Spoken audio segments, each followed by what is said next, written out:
Hello, what's up mga kakupal?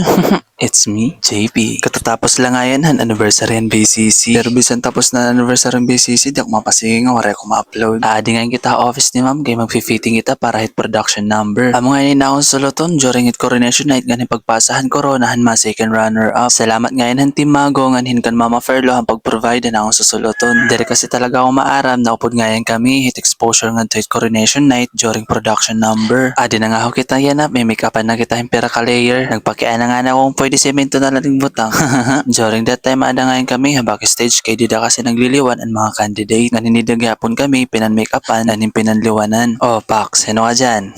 Anyways, ako ngayon na nag-second runner-up aton last year, 2024. Yan na, ipapasok ko it crown dito ang mga second runner-up. Yan na nga 2025. Balito mo pa ini ang experience kay damo ti makikilala ngan magiging sangkay. Nagpapasalamat gihapon ng uton, timago nga tumapodera akon before itong 2024. Anyways, ginaayad na nga yung tatumbo kaya ma-start na kasi ang production number. Ita ko na yan himaon during production number, masayaw lang, hindi mapakilala. During ito nga time, baga kinukulban na ako ito kay pagabagagod ba na ako yung first timer nga mapasongan to. Amo nga yun namang candidate ka ng Team Mago. Hera nga daw ito among candidate nga ma-represent na among team.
See you sa part 2.